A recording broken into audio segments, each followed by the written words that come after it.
This episode of the Run Radio podcast is sponsored by guest Robert Gust of Rise Rental Management. Welcome back to the Run Radio podcast. This business features Rise Rental Management. My guest is Robert Gust. Welcome.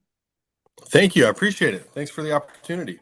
So tell me a little bit about the background. What brought you to be an entrepreneur that you are now? How you, this path that took you to the point where you have several people collaborating with you and you're networking and you're doing so many things. Yeah. So, man, it goes way back. So early on, my story is actually similar to like the Rich Dad, Poor Dad story, if you will. So I was blessed to have an amazing stepfather in my life at a really early age, about 9 years old.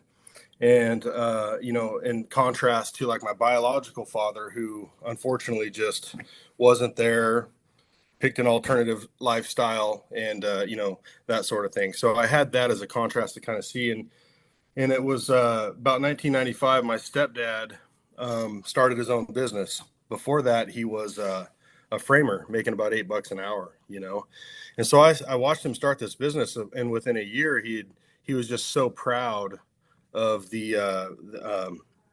of what he had built, and within a year's time, So I saw him go from earning that wage to building this business, now grossing over like $1 million his first year, and he was just really excited, Yeah. So it's one of those things that I was blessed to see and also be a part of, and it really just lit a fire for me as far as that entrepreneurial type spirit, And so with that said, the spirit all but died, really, because I ended up going to work for the state of Oregon. We actually relocated from Oregon to Missouri 3 years ago, my family. And that was as a result of COVID. Yeah. So, a bit of a blessing in disguise for us. In Oregon, my wife and I both work for the state of Oregon full time and doing really well for ourselves with respect to, that sort of work. And COVID hits and they move us out into our home office.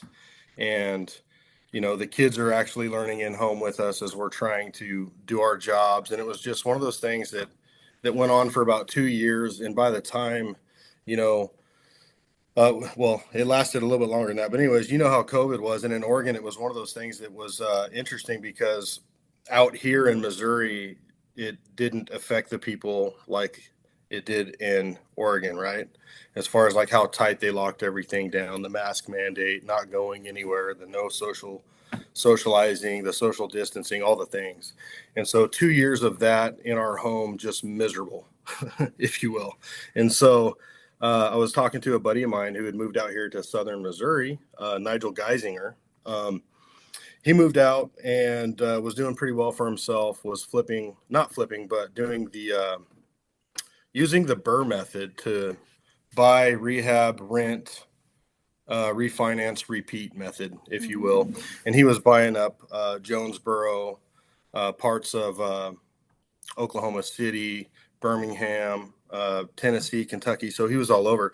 And I was watching him do this, and it kind of, reignited that fire I had because I always wanted to be in real estate. It was one of those things. I saw my dad do what he was doing. He was a roofer is what he ended up doing. He started a business doing that. And my goal was to always, collect the real estate, work on the real estate, keep it up, rent it out, and kind of hold it. And saw what Nigel was doing out here in Missouri. And he said, I got on the phone with him and he says, "Hey, Robert, if this is something that you really want to do and you're looking at potentially, a career change, moving your family across the United States, come on out, check it out. And if you like it, then, maybe I can help you out, get you started or something."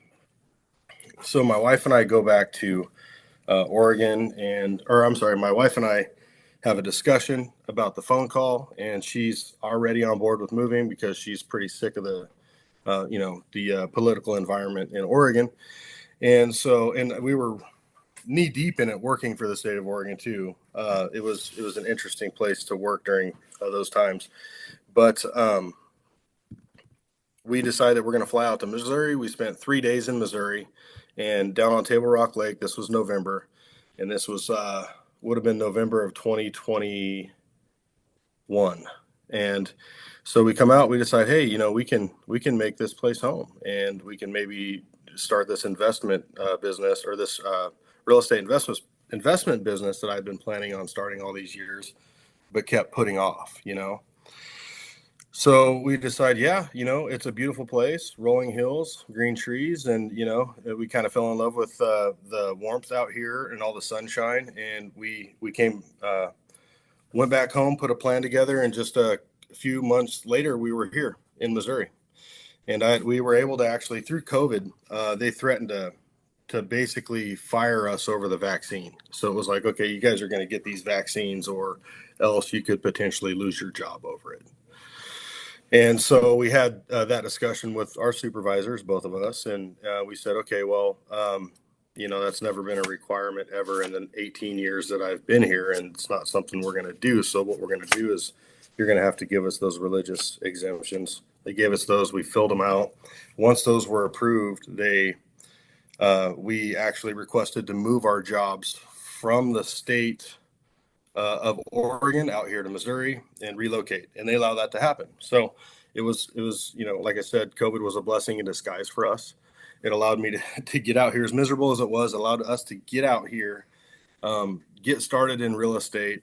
We purchased a 10-plex upon arrival, had got that under contract, bought that out here, started buying up properties, and within 9 months, we had a 20-door real estate portfolio.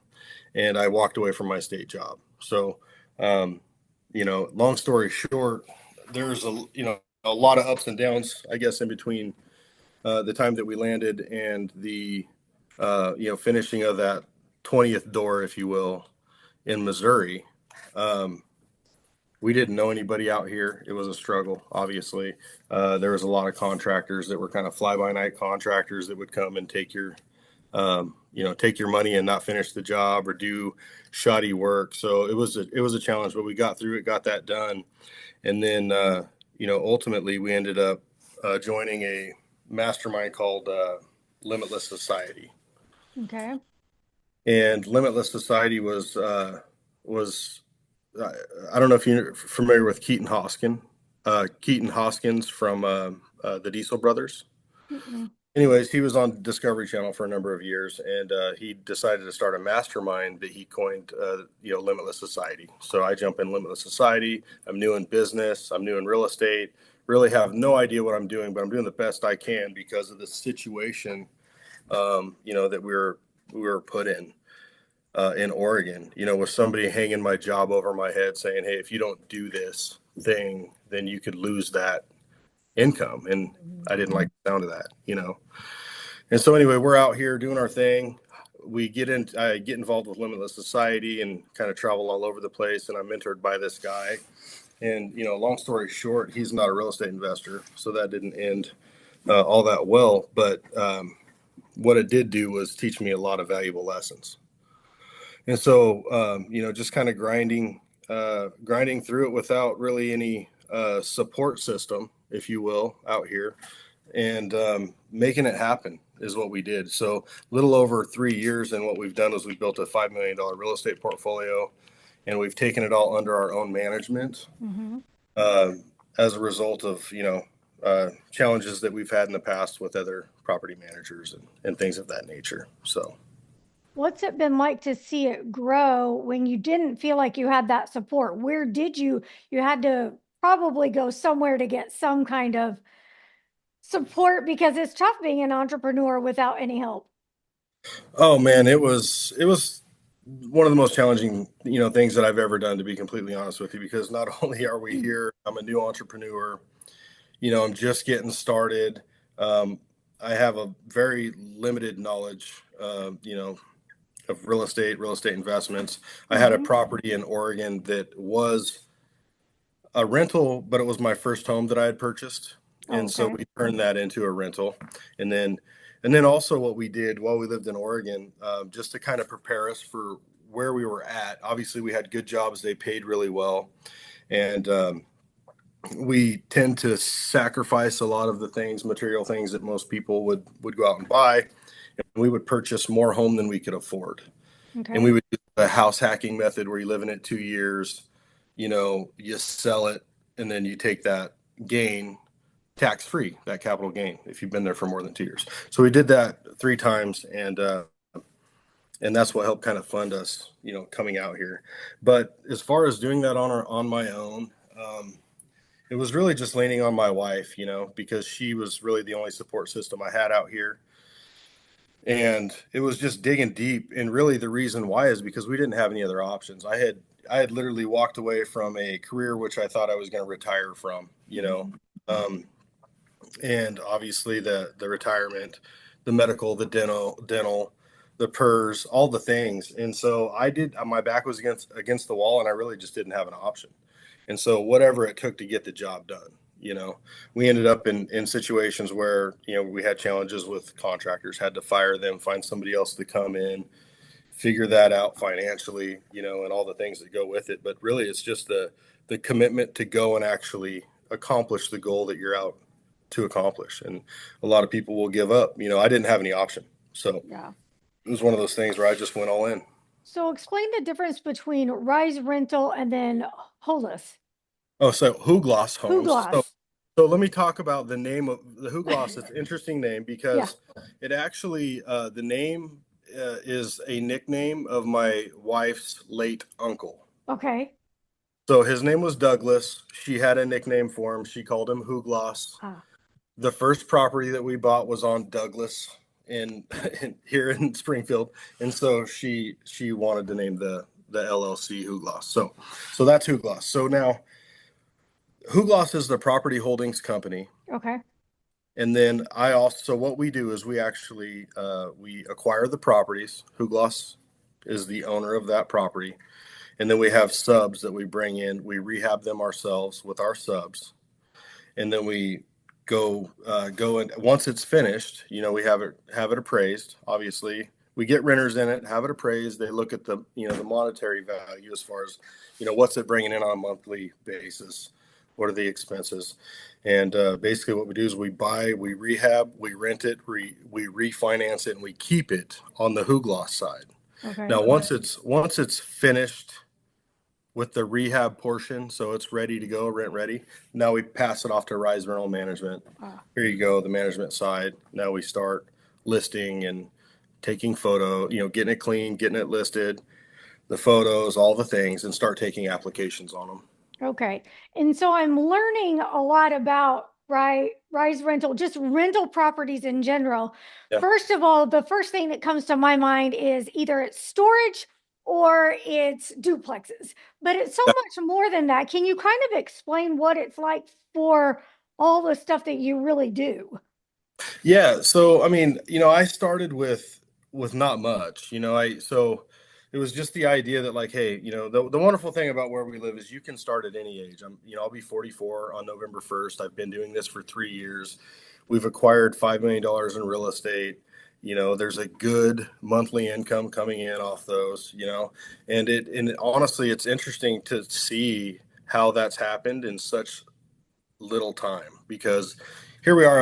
I've invested 18 and a half years of my life at the state of Oregon, and I'm making 105 grand a year, and I'm topped out. And the best thing I can do now is, and I got a story about this too, is, take their leadership academy program and then maybe become a director of a program and ride it out until retirement, and that was the plan until COVID hit. Um, but yeah, no, what did you say again? I'm sorry.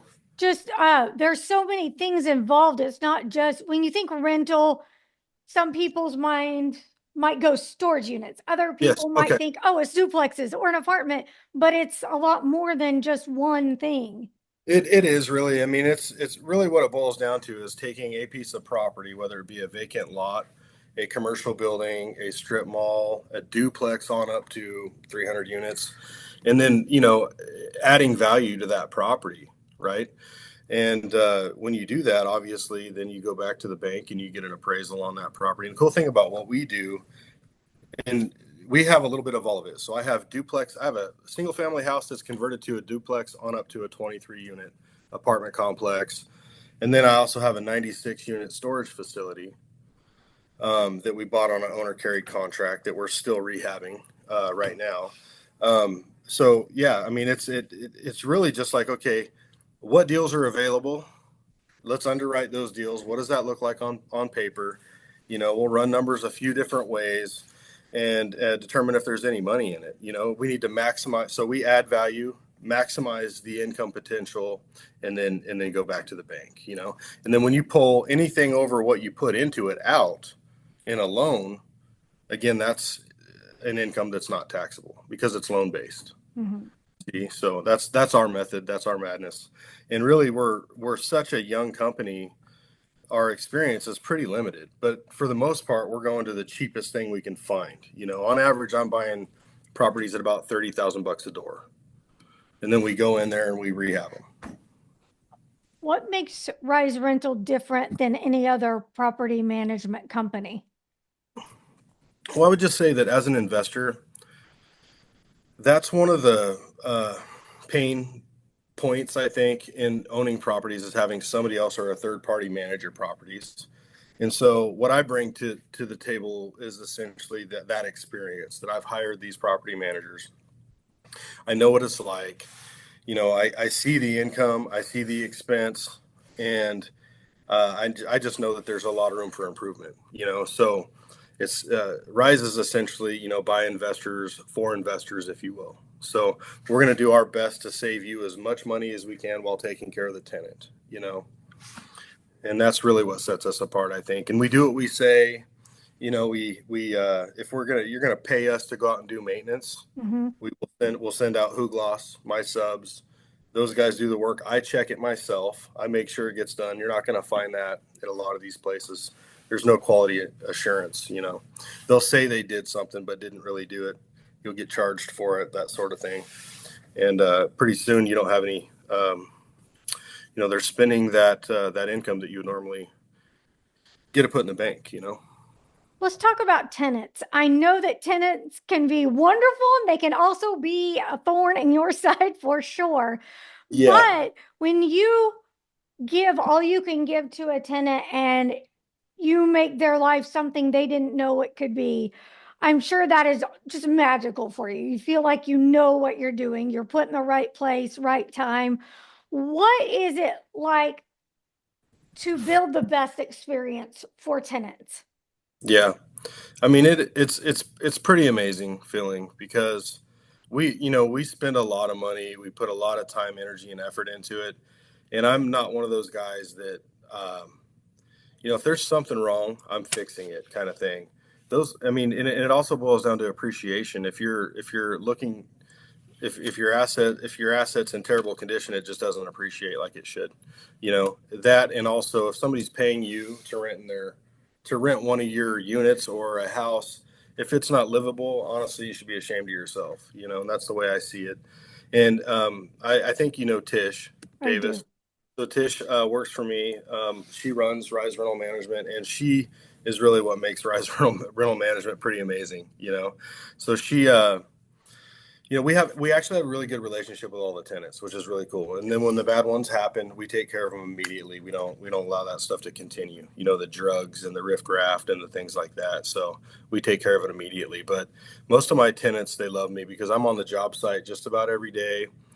We're taking something that really probably should have been condemned, uh, and people shouldn't have been allowed. In fact, the property that we did in Buffalo did have a stop work order on it by the city because the current owners weren't taking care of some issues. So Oh. we bought it, went in to talk to the city. Yeah, and we go in and it's brand new when we're finished. Hmm. Inside and out, top to bottom, whatever needs done, we do it. And then we're able to actually go to fair market rent, feel good about it, providing a good quality living environment. Clean, pest free, all brand new, and the tenants are happy. They love it. Because most of the time at that lower income level, I mean, it's some of those places that they rent are Yeah, questionable. Yeah. yeah. And I have talked to Tish and she feels so good when she can help move a family into a clean home and bring their pet. And if anybody is wanting to maybe do the property management side of it and make an impact like Tish does in these people's lives, what would you suggest? How do they get involved? What kind of credentials do they need? Well, I would just say, bottom line is it's showing empathy for humans, Yeah. It's just terrible. Well, I mean, so I do know that people have different living standards, and that is often the case with, this sort of living situation, low income living, and things like that. But, it's interesting how, showing a little empathy, having conversations with these people, getting to know them, and sometimes you can really help them in cleaning up their life Hmm. in ways that most wouldn't even care to spend a minute to talk to them, but they all know me by name. Some of them have my phone number, and they call me and text me, and they tell me if there's any problems, because they know that I want to take care of them, and it's just they're happier there. Yeah. But you mean as far as like somebody that wants to get involved in property Yeah. management? Yeah. Yeah, I would say, especially with our entry level kind of investments, they're a lot of times in the C and D neighborhoods. If you want to talk about the different grades, we could get into that. But they're neighborhoods that are rough. That there's not a lot of money to go in and do the work that needs to be done. Blighted homes and things like that. So depending on your level of you got to have some thick skin doing the kind of stuff that we do. There's a lot. I mean, if you go into some of these places prior to us touching them, it's there's bugs, there's fleas, there's bed bugs, there's roaches, there's from that on up. I Yeah. mean, some of these places uh, are beautiful, Hmm. and rent ready, and that's different. But you really got to have some empathy for these people, and you got to be stern with them, obviously, and treat them a little bit like a child. Yeah. And Tish is really good at that. If there's problems, she'll take care of it. She's like, the mother hen, and they're like, okay, yes, Yeah. ma'am. We'll take Yeah. care of that. Yeah. So yeah. What do you see coming change wise in the next 1 to 3 years for Rise Rental? What would you like to see? I would just like to continue to grow, rise, and become known for just being a quality rental management company in town. There's a ton of them out there, and Hmm. you don't. I have friends that have rental management companies in town, but the reality is just to continue to kind of to grow it and provide some sort of benefit to the community out here, And the other thing that I think we bring that a lot of them don't is the customer service aspect, because Tish, she will spend 45 minutes on the phone with one person talking through the application process, and she's super nice about it, very helpful, gets you everything you need timely, does what she says she will. That's one thing that you're going to get with other property managers, that or you're going to get here, that you might not get with others. Hmm. But just kind of steady growth and continue to do what we're doing. My goal ultimately was not to manage other people's properties. Yeah. Tish wanted to get her broker's license. I said, great idea. Let's do that. Yeah. And then with that came the opportunity to now, we could run real estate through here if we want to do real estate deals.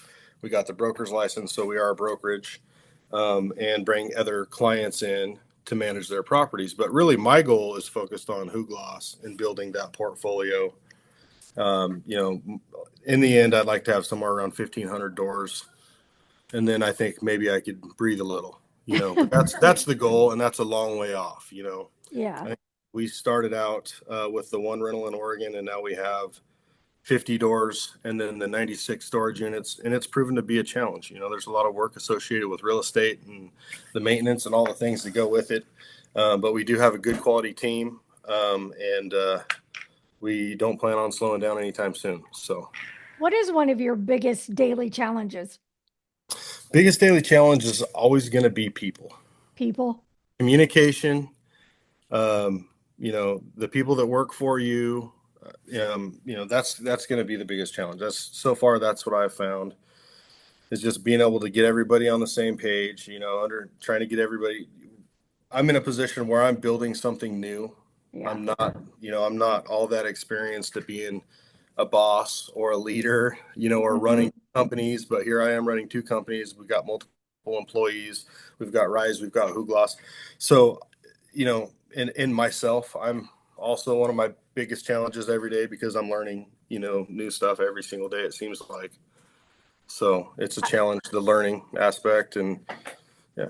A lot of entrepreneurs have this feeling several times a day as, oh my gosh, what have I done? What have I done? Do you feel Yeah. that quite often? Oh yeah. Oh yeah. Yeah. There's cycles in business, right? It's like we're having some great times, and then next thing you know, it's like, okay, stress level is beyond what I can cope with at the moment, and it typically for me tends to be, when we're towards the end of a project. I am, looking at getting the appraisal, money's getting really tight, and people still want paychecks, and it's Yeah. like, and so it does get really stressful. And then all the things that just happen with real estate every day. Now it's just like no big deal for me, but like my wife is still pretty new at this, and she overhears us talking about some of the issues, and she's like, "What do you mean?" And it's a Yeah.